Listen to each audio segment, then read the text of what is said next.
Good morning, student. Today we learn about the characteristics of good forecasting method and the significance of demand forecasting.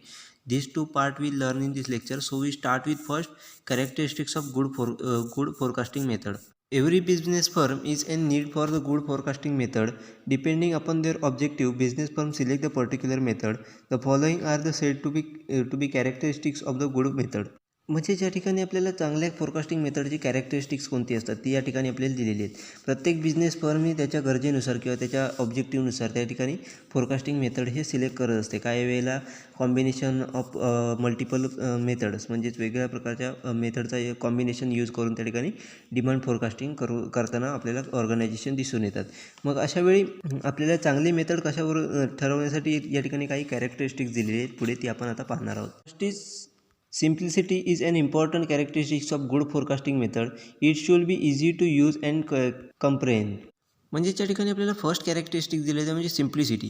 म्हणजेच एखादी चांगली forecasting method जर decide करायची असेल तर त्यामध्ये ज्या मेथडमध्ये सिम्प्लिसिटी आपल्याला दिसून येते ती आपण गुड फोरकास्टिंग मेथड असं समजू शकतो. म्हणजेच ती यूज करण्यासाठी इझी असली पाहिजे. त्याचबरोबर डेटा त्या ठिकाणी लागणारा जो आहे तो सिम्पली डेटा त्या ठिकाणी यूज करून आपण फोरकास्टिंग त्या ठिकाणी करू शकतो. म्हणजे ज्या मेथडच्या माध्यमातून आपण सिम्पली एकदम सिम्पलरित्या त्या ठिकाणी डिमांड फोरकास्टिंग करू शकतो त्यालाच आपण सिम्प्लिसिटी असं म्हटलं जातं. अशा प्रकारचे जे काही मेथड आहेत त्याला आपण चांगल्या प्रकारच्या गुड फोरकास्टिंग मेथड आहेत असं आपण म्हणू शकतो. Next is accuracy is next attribute. That method which can give a accurate result is said to the most reliable one. Post result of the method are ascertain and on the basis of accuracy is determine. म्हणजे त्या ठिकाणी next आपल्याला characteristics दिले ते म्हणजेच accuracy. म्हणजेच ज्या मेथडच्या माध्यमातून आपण डिमांड फोरकास्टिंग करणार आहोत ती ॲक्युरेट असली पाहिजे. म्हणजे डिमांड फोरकास्टिंगच्या माध्यमातून मेथडच्या माध्यमातून आपण ज्या काही डिमांड फोरकास्टिंग आपण करणार आहोत किंवा जे काही इस्टिमेशन आपण करणार आहोत ते योग्यरित्या असलं पाहिजे. तरच ते आपण चांगल्या प्रकारची मेथड आहे असं म्हणू शकतो. म्हणजेच फोरकास्टिंग केल्याच्या नंतर आणि ॲक्च्युअल मार्केटमध्ये जी सिच्युएशन पुढे येणार आहे यांच्यामध्ये काही ना काही साम्य त्या ठिकाणी आपल्याला आढळलं पाहिजे. तरच आपण त्या ठिकाणी ॲक्युरेट रिझल्ट आपल्याला मिळाला आहे असे आपण त्या ठिकाणी डिसाईड करू शकतो. त्याच्या माध्यमातून आपण अशा प्रकारच्या ज्या मेथड आहेत त्याच्या माध्यमातून आपल्याला ॲक्युरेट त्या ठिकाणी रिझल्ट मिळतो ते किंवा ॲक्युरेसी आपल्याला त्या ठिकाणी आढळून येते त्यालाच आपण चांगल्या प्रकारची फोरकास्टिंग मेथड असं मानू शकतो. Next is economy is another feature of good forecasting method. Any method which involve the list cost and at same time the gives a good result is said to be best method. म्हणजे त्या ठिकाणी next आपल्याला factor दिले तर म्हणजे characteristics दिले. म्हणजे एखाद्या डिमांड फोरकास्टिंग मेथडमध्ये आपल्याला इकॉनॉमी या सगळ्यात महत्त्वाचं फीचर मानलं जातं. म्हणजे त्यामध्ये एखादी मेथड चांगली ठरवायची असेल तर आपल्याला त्या ठिकाणी इकॉनॉमिक फीचर त्या ठिकाणी असणं गरजेचं आहे. मग त्यामध्ये जर एखादी मेथड आपण मेथडने डिमांड फोरकास्ट करत असताना त्यामध्ये जर लिस्ट कॉस्ट इन्व्हॉल्व असेल आणि त्याच्या माध्यमातून जर आपल्याला त्या ठिकाणी योग्य रिझल्ट त्या ठिकाणी मिळत असतील म्हणजे चांगल्या प्रकारचा रिझल्ट आपल्याला त्या मेथडच्या माध्यमातून मिळत असेल तरच आपण त्या ठिकाणी म्हणू शकतो ही मेथड आपल्याला चांगली आहे किंवा बेस्ट मेथड आहे असं आपण आयडेंटिफाय करू शकतो. म्हणजे अशा प्रकारची वेगवेगळी कॅरेक्टरिस्टिक्स आपल्याला त्यामध्ये दिसून येतात. त्याच्या माध्यमातून आपण आयडेंटिफाय करू शकतो की कोणती मेथड ही चांगली आहे व कोणती आपल्याला ॲक्युरेट रिझल्ट ही सिम्प्लिसिटीच्या माध्यमातून आपल्याला देऊ शकते. The ability to give quick result is another requirement for the good method. If the method involve too many complexities then it will not preferred by business firm. Next आपल्याला characteristic दिलं म्हणजे quick result. म्हणजेच एखाद्या मेथडच्या माध्यमातून आपल्याला जर योग्यरित्या त्या ठिकाणी लवकरात लवकर रिझल्ट मिळत असेल तर ती आपण चांगल्यारीत्या योग्य मेथड आहे असं म्हणू शकतो. म्हणजेच एखाद्या मेथडच्या माध्यमातून आपल्याला क्विकली अगदी काही सेकंदात किंवा काही मिनिटांमध्ये त्या ठिकाणी रिझल्ट मिळत असेल तर त्याला आपण योग्य मेथड आहे किंवा चांगली मेथड आहे असं म्हणू शकतो. पण काही वेळेला जर काही मेथडच्या माध्यमातून आपण त्या ठिकाणी पाहिलं तर त्यामध्ये कॉम्प्लेक्सिटी इन्व्हॉल्व असते. म्हणजे कॉम्प्लेक्स डेटा त्या ठिकाणी इन्व्हॉल्व केला जातो. त्याचबरोबर त्याचा ॲनालिसिस करायला देखील जास्त वेळ त्या ठिकाणी टाईम कन्झ्युम केला जातो. म्हणजे जास्तीत जास्त टाईम हा त्या ठिकाणी घेत असतात. मग अशा प्रकारच्या मेथड या बिझनेस फर्म प्रेफर करत नाहीत कारण त्यांना जास्त टाईम देणं त्याचबरोबर कॉम्प्लेक्स मेथडच्या माध्यमातून ॲनालिसिस करणं हे बिझनेस फर्मला जास्त कॉस्टली होत असतं. त्यामुळे अशा प्रकारची जर फीचर असतील तर त्याला आपण चांगली मेथड म्हणू शकत नाही. जर एखाद्या मेथडच्या माध्यमातून आपल्याला क्विक रिझल्ट मिळत असेल म्हणजेच अगदी सिम्पल डेटा अपडेट करून त्या ठिकाणी आपल्याला क्विक लवकरात लवकर योग्य रिझल्ट मिळत असेल तर त्याला आपण गुड मेथड आहे चांगली मेथड आहे डिमांड फोरकास्टिंगची असं म्हणू शकतो. A good demand forecasting method should be flexible and it should be possible to adapt itself according to the requirement. While the remaining flexible it should be able to give quick result according to the requirement and at all time. Next characteristics दिले म्हणजे flexibility. Flexibility म्हणजेच काय, तर जी ऑर्गनायझेशनची requirement असेल त्यानुसार त्या ठिकाणी adopt केली पाहिजे. म्हणजे त्यानुसार त्या ठिकाणी डेटा अपडेट केल्याच्यानंतर योग्यरित्या त्या ठिकाणी रिझल्ट हा मिळाला पाहिजे. त्याचबरोबर ऑर्गनायझेशनच्या रिक्वायरमेंटनुसार त्या ठिकाणी लवकरात लवकर रिझल्ट कसा देईल प्रत्येक टाईमला, त्याचबरोबर टाईम टू टाईम त्या ठिकाणी रिझल्ट कसा घेता येईल योग्यरित्या ऑर्गनायझेशनच्या रिक्वायरमेंटनुसार.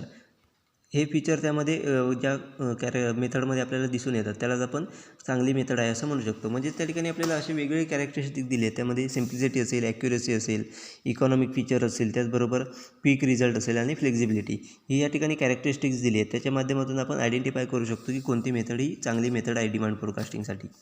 Demand forecasting is very important for every business firm.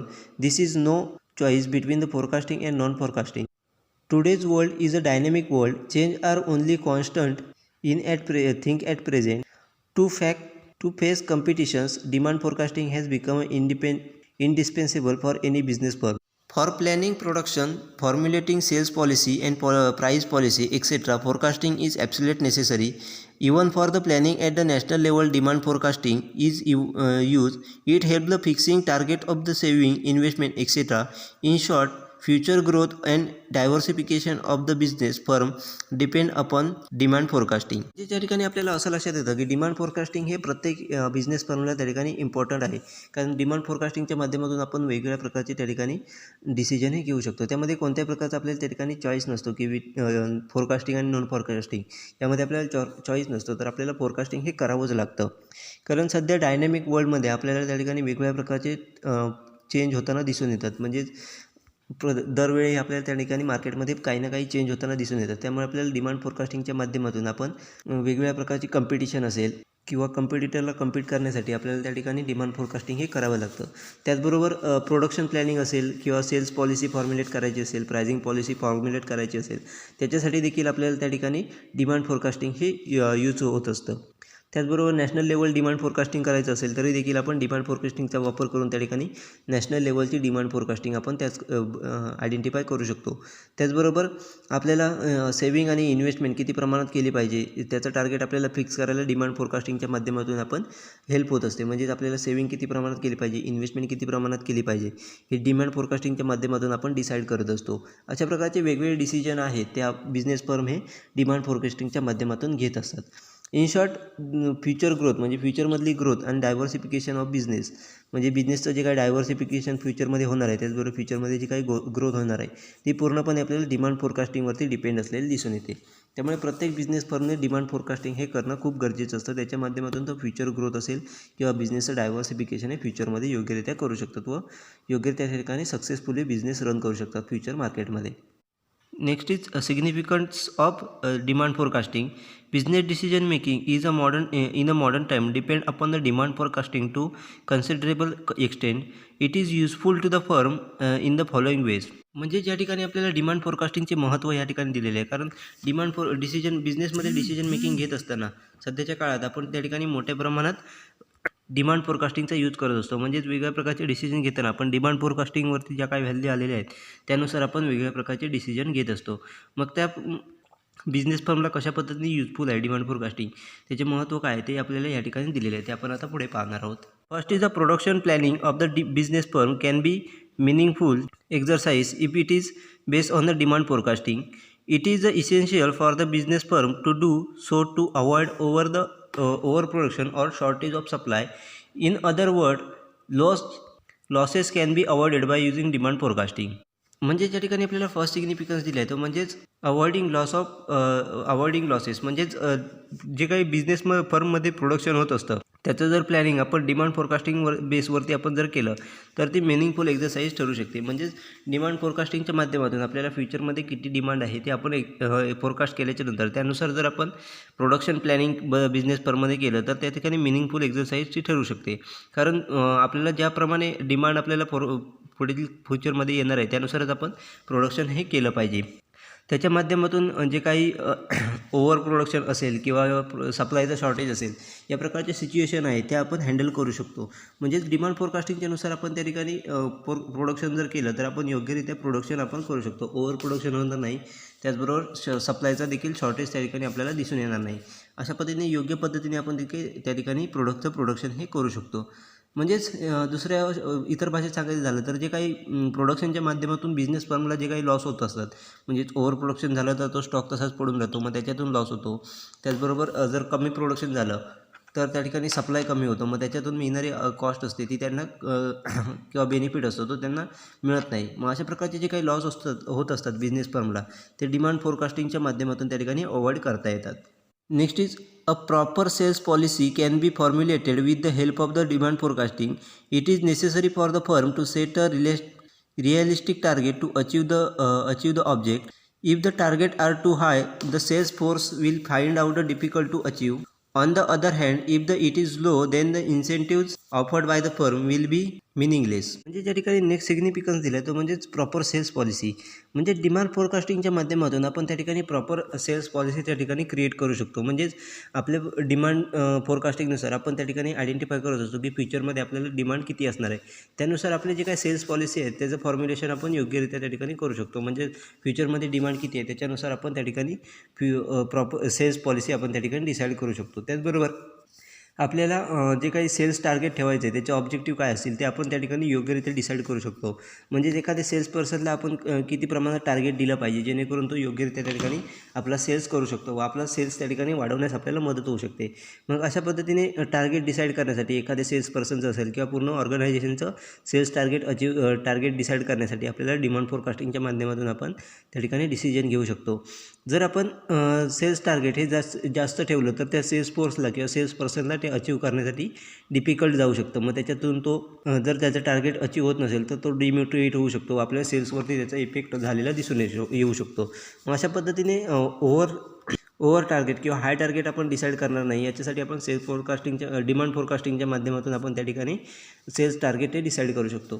त्याचबरोबर जर आपण समजा लो टार्गेट जर दिलं असेल म्हणजेच आपल्या डिमांड फोरकास्टिंगपेक्षा कमी प्रमाणात त्या ठिकाणी टार्गेट दिलं असेल तर ऑर्गनायझेशनकडून जे काही इन्सेंटिव्ह ऑफर केले जातात त्याचा काहीच मिनिंग राहणार नाही. कारण सेल्स पर्सन आहे तो इझिली त्या ठिकाणी त्याचं टार्गेट कंप्लीट करून इन्सेंटिव्ह त्या ठिकाणी घेऊ शकतो. त्यामुळे सेल्स टार्गेट प्रॉपर पॉलिसी तयार करण्यासाठी त्याचबरोबर सेल्स टार्गेट डिसाईड करण्यासाठी आपण डिमांड फोरकास्टिंगच्या माध्यमातून त्या ठिकाणी या गोष्टी डिसाईड करू शकतो व त्या ठिकाणी प्रॉपर सेल्स पॉलिसी आपण डिसाईड करू शकतो. Next is to formulate a proper purchase policy. Demand forecasting is absolutely essential. It also help the effective inventory control. म्हणजे त्या ठिकाणी नेक्स्ट सिग्निफिकन्स दिला तर म्हणजेच प्रॉपर परचेस पॉलिसी. म्हणजेच डिमांड फोरकास्टिंगच्या माध्यमातून आपल्याला रॉ मटेरियल किती प्रमाणात परचेस केलं पाहिजे, त्याचबरोबर इतर ज्या काही गोष्टी लागणार आहेत आपल्याला बिझनेस डेव्हलप करण्यासाठी म्हणजेच प्रोडक्शन करण्यासाठी, त्यामध्ये लेबर असेल, रॉ मटेरियल असेल किंवा इतर जे काही गोष्टी आपल्याला लागत असतात त्या आपण किती प्रमाणात परचेस केल्या पाहिजेत त्याचं फॉर्म्युलेशन आपण ती पॉलिसी आपण योग्यरित्या डिमांड फोरकास्टिंगच्या माध्यमातून डिसाईड करू शकतो. म्हणजे जर आपण आपल्याला समजलं की आपल्याला फ्युचरमध्ये एवढ्या प्रोडक्टची डिमांड असणार आहे, त्याचं फोरकास्टिंग आपण केलं तर त्यानुसार आपल्याला लागणार रॉ मटेरियलचं परचेस असेल किंवा मेन पॉवरची परचेस असेल किंवा इतर मशिनरीज असतील किंवा इतर ज्या काही गोष्टी असतील त्याचं आपण योग्य त्या ठिकाणी परचेस करू शकतो. त्याचबरोबर डिमांड फोरकास्टिंगच्या माध्यमातून आपली जी काही इन्व्हेंटरी कंट्रोल आहे तो पण आपण इफेक्टिव्हली करू शकतो, जेणेकरून आपल्याला कोणत्याही प्रकारचे त्या ठिकाणी प्रोडक्शनमध्ये कोणत्याही प्रकारचे अडथळे येणार नाहीत. अशा प्रकारचे वेगवेगळे आपल्याला त्या ठिकाणी सिग्निफिकन्स हे डिमांड फोरकास्टिंगचे दिसून येतात. Next is pricing policy of any business firm depend upon the demand conditions. Demand forecasting helps to ensure the price stability and enable the firm to adopt the suitable policies when the demand is expected to fluctuate. म्हणजे ज्या ठिकाणी आपल्याला next significance दिला तो म्हणजेच pricing policy. म्हणजेच प्रत्येक business फर्ममध्ये आपल्याला लक्षात येतं की प्रोडक्टची प्राईस असेल किंवा सर्व्हिसची प्राईस असेल ती पूर्णपणे आपल्याला डिमांड कंडिशनवरती दिसून येते. म्हणजे ज्या प्रमाणात मार्केटमध्ये डिमांड आहे त्यानुसार आपल्याला प्राईसवरती इफेक्ट त्याचा झालेला दिसून येतो. म्हणजेच जास्त डिमांड असेल तर प्रोडक्टची प्राईस ही वाढलेली दिसते, त्याचबरोबर कमी डिमांड असेल तर प्रोडक्टची प्राईस आपल्याला कमी झालेली दिसून येते. अशा पद्धतीने आपल्या प्राईसवरती त्याचा इफेक्ट झालेला दिसून येतो. मग आपण प्राइसिंग पॉलिसी ही डिमांड फोरकास्टिंगच्या माध्यमातून आपण डिसाईड करू शकतो. म्हणजे आपल्या प्रोडक्टला किती प्रमाणात डिमांड आहे मार्केटमध्ये याचं फोरकास्टिंग करून आपण योग्यरित्या त्या ठिकाणी आपली प्राइसिंग पॉलिसी डिसाईड करू शकतो. त्याचबरोबर जी काही आपली डिमांड फ्लक्च्युएशन मार्केटमध्ये दिसणार आहे, म्हणजे जर समजा आपल्याला फ्लक्च्युएशन दिसत असेल आपल्या प्रोडक्टच्या डिमांडमध्ये, मार्केटमध्ये जर फ्लक्च्युएशन दिसत असेल फोरकास्टिंगच्या माध्यमातून, तर आपल्याला त्या सिच्युएशनमध्ये प्राईस किती ठेवली पाहिजे, किती डिसाईड केलं पाहिजे प्राईस पॉलिसी, हे आपण त्या ठिकाणी डिसाईड करू शकतो.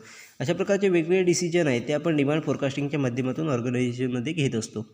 Next is financial planning of business firm depend upon the level of demand. Demand forecasting helps the firm to plan their financial requirement and get adequate finance at a reasonable rate and in time. म्हणजेच demand फोरकास्टिंगच्या माध्यमातून आपल्याला त्या ठिकाणी financial planning देखील करता येतं. कारण फिनान्शियल प्लॅनिंग हे पूर्णपणे आपल्याला डिमांड लेवल ऑफ डिमांडवरती दिसून येतं. म्हणजेच मार्केटमध्ये आपल्या प्रोडक्टसाठी किती प्रमाणात डिमांड आहे त्याच्यावरती आपल्याला पूर्ण ऑर्गनायझेशनचं किंवा बिझनेसचं फिनान्शियल प्लॅनिंग हे दिसून येतं. म्हणजेच कोणत्या गोष्टीसाठी किती प्रमाणात खर्च केला पाहिजे या गोष्टी आपण डिमांडवरती ठरवून दिसत असतो. म्हणजे अशा डिमांड फोरकास्टिंगच्या माध्यमातून आपल्याला त्या ठिकाणी फिनान्शियल प्लॅनिंग करण्यासाठी त्या ठिकाणी हेल्प होत असते. म्हणजेच किती प्रमाणात आपल्याला फिनान्सची रिक्वायरमेंट आहे, त्याच्यानंतर कोणत्या गोष्टींसाठी आपण खर्च केला पाहिजे यासारखे फिनान्शियल प्लॅनिंग असतील ते आपण त्या ठिकाणी डिमांड फोरकास्टिंगच्या माध्यमातून डिसाईड करू शकतो. त्याचबरोबर जे काय फिनान्स लागणार आहे त्याची रिक्वायरमेंट आपण कोणत्या पद्धतीने फुलफिल केली पाहिजे, त्याचबरोबर आपल्याला रिजनेबल रेटमध्ये आणि आपल्याला योग्य टाईममध्ये कशा पद्धतीने फिनान्स मिळेल या सगळ्या गोष्टी आपण डिमांड फोरकास्टिंगवरती ठरवत असतो. म्हणजेच आपल्याला कोणत्या वेळी डिमांड जास्त आहे, मग त्यावेळी आपल्याला फिनान्स जास्त लागणार आहे, मग याचं प्लॅनिंग आपण अगोदर करून ठेवू शकतो. अशा प्रकारचे डिमांड फोरकास्टिंगच्या माध्यमातून आपण त्या ठिकाणी फिनान्शियल प्लॅनिंग देखील ऑर्गनायझेशन या करताना दिसून येतात. Next is future investment plan and growth prospects can be determined properly by the firm with the help of demand forecasting. म्हणजेच या ठिकाणी नेक्स्ट आपल्याला दिले ते म्हणजेच इन्व्हेस्टमेंट प्लॅन. म्हणजेच फ्युचरमध्ये आपल्याला कोणत्या गोष्टींमध्ये इन्व्हेस्ट केलं पाहिजे त्याचं इन्व्हेस्टमेंट प्लॅन असेल, किंवा ग्रोथ आपल्या बिझनेसची ग्रोथ कोणत्या पद्धतीने झाली पाहिजे याच्यासारखे जे डिसिजन असतात. म्हणजेच आपण कोणत्या गोष्टींमध्ये इन्व्हेस्ट केली पाहिजे, ग्रोथ कशा पद्धतीने केली पाहिजे, या प्रकारचे जे काही डिसिजन असतात ते आपण डिमांड फोरकास्टिंगच्या माध्यमातून त्या ठिकाणी आपल्याला बिझनेस फर्म या घेताना दिसतात. कारण पूर्णपणे बिझनेस आपल्याला प्रोडक्टच्या डिमांडवरती दिसून येतो. जर आपल्या प्रोडक्टला डिमांड नसेल तर आपण त्या ठिकाणी कोणत्याही प्रकारचा आपला बिझनेस हा ग्रो होऊ शकत नाही. कारण रेव्हेन्यू जनरेट करायचा असेल तर आपल्या प्रोडक्टला त्या ठिकाणी डिमांड असणं मार्केटमध्ये गरजेचं आहे. डिमांड जर नसेल तर आपला प्रोडक्ट सेल होणार नाही, त्याच्या माध्यमातून आपल्याला रेव्हेन्यू जनरेट होणार नाही. त्यामुळे डिमांड फोरकास्टिंग करून आपल्याला कोणत्या प्रमाणात डिमांड त्या ठिकाणी आहे, मग त्याच्या माध्यमातून आपल्याला किती रेव्हेन्यू जनरेट होईल, मग तो जनरेट झालेला रेव्हेन्यू आपण कोणत्या गोष्टींसाठी इन्व्हेस्ट केला पाहिजे, त्याच्यानंतर ग्रोथ कोणत्या पद्धतीने केली पाहिजे, यासारखे डिसिजन हे आपण डिमांड फोरकास्टिंगच्या माध्यमातून घेऊ शकतो. Next is demand forecasting is not only useful to business firm but it useful to government for formulate various policies, plans and for allocation of resources. म्हणजे ज्या ठिकाणी नेक्स्ट सांगितलं आहे ते म्हणजे डिमांड फोरकास्टिंग हे फक्त बिझनेस फर्मसाठीच नाही तर आपल्याला जे काही गव्हर्नमेंट आहे त्याच्यासाठी देखील युजफुल होऊ शकतं. म्हणजेच गव्हर्नमेंट ज्या काही वेगवेगळ्या पॉलिसीज तयार करत असतं किंवा प्लॅन तयार करत असतं किंवा वेगवेगळ्या रिसोर्सेसचं अलोकेशन करत असतं, हे देखील गव्हर्नमेंट डिमांड फोरकास्टिंगच्या माध्यमातून डिसाईड करू शकतं. म्हणजेच कोणत्या प्रोडक्टला त्या ठिकाणी डिमांड आहे, मग त्यासाठी कोणकोणत्या पॉलिसीज दिल्या पाहिजेत, त्याच्यानंतर प्लॅन कशा पद्धतीने तयार केला पाहिजे, त्यानंतर रिसोर्सेस मार्केटमध्ये आपल्याला कोणत्या प्रकारच्या रिसोर्सेसला त्या ठिकाणी डिमांड आहे त्यानुसार कशा पद्धतीने रिसोर्सेस अवेलेबल करून दिलं पाहिजे, अलोकेशन केलं पाहिजे, यासारखे डिसिजन हे गव्हर्नमेंट डिमांड फोरकास्टिंगच्या माध्यमातून डिसाईड करू शकतं. अशा प्रकारचे वेगवेगळे आपल्याला सिग्निफिकन्स त्या ठिकाणी डिमांड फोरकास्टिंगचे दिसून येतात. While the short-term demand forecasting is useful for the above purpose, long-term demand forecasting is essential for the proper manpower planning, for training labor and human resource development, expansion, diversification, capital budgeting, financial planning, etc. depend upon the demand forecasting. Demand forecasting thus helps to firm in strategic decision making. In short, survival and growth of business firm depend upon the demand forecasting. म्हणजे जे काय आपण वरती पाहिलं म्हणजेच cells policy असेल किंवा purchase policy असेल, त्याचबरोबर प्रोडक्शन प्लॅनिंग असेल किंवा प्रायझिंग पॉलिसी असेल, फिनान्शियल प्लॅनिंग असेल किंवा फ्युचर इन्व्हेस्टमेंट असेल किंवा इतर ज्या काही गोष्टी असतात हे आपण वरती पाहिले. त्याच करण्यासाठी आपल्याला शॉर्ट टर्म डिमांड फोरकास्टिंगच्या माध्यमातून आपण या गोष्टी डिसाईड करू शकतो. तर आपल्याला लाँग टर्म डिमांड फोरकास्टिंग कधी करावं लागेल तर त्यासाठी जेव्हा आपल्याला मॅनपॉवर प्लॅनिंग करायचं असेल त्यावेळी आपण लाँग टर्म डिमांड फोरकास्टिंग त्या ठिकाणी करून त्या ठिकाणी आपण त्या गोष्टी डिसाईड करू शकतो. त्यामध्ये लेबरला कशा पद्धतीने ट्रेनिंग दिलं पाहिजे, त्याच्यानंतर ह्युमन रिसोर्स कशा पद्धतीने डेव्हलप केला पाहिजे, यासारख्या गोष्टी आपण लाँग टर्म फोरकास्टिंगच्या माध्यमातून डिसाईड करू शकतो. त्याचबरोबर बिझनेसचं एक्सपान्शन असेल, डायव्हर्सिफिकेशन असेल, कॅपिटल बजेटिंग असेल किंवा फिनान्शियल प्लॅनिंग असेल लाँग टर्मसाठी, यासारख्या ज्या गोष्टी आहेत त्या आपण त्या ठिकाणी लाँग टर्म फोरकास्टिंगच्या माध्यमातून डिसाईड करू शकतो. त्याचबरोबर डिमांड फोरकास्टिंगच्या माध्यमातून बिझनेस फर्म हे वेगवेगळ्या प्रकारचे स्ट्रॅटेजी डिसिजन घ्यायचे असतात. ते डिमांड फोरकास्टिंगच्या माध्यमातून आपल्या ठिकाणी घेताना दिसून येतात. म्हणजेच वेगवेगळ्या प्रकारचे स्ट्रॅटेजिक डिसिजन घेताना बिझनेस फर्म ह्या डिमांड फोरकास्टिंगची मदत घेताना आपल्या त्या ठिकाणी दिसून येतात. त्याचबरोबर बिझनेस फर्मचं शॉर्ट सर्वायवल असेल किंवा बिझनेसची ग्रोथ असेल, ही पूर्णपणे आपल्याला डिमांड फोरकास्टिंगवरती डिपेंड असलेली दिसून येते. अशा प्रकारे पूर्णपणे बिझनेस फर्म हे आपल्याला डिमांड फोरकास्टिंगवरती डिपेंड असलेल्या दिसून येतात. त्याच्या माध्यमातून आपण वेगवेगळ्या प्रकारचे डिसिजन हे घेताना दिसून येतात. त्यामुळे एखादी बिझनेस फर्म रन करत असताना आपल्याला डिमांड फोरकास्टिंग हे सगळ्यात महत्त्वाची गोष्ट या ठिकाणी दिसून येते.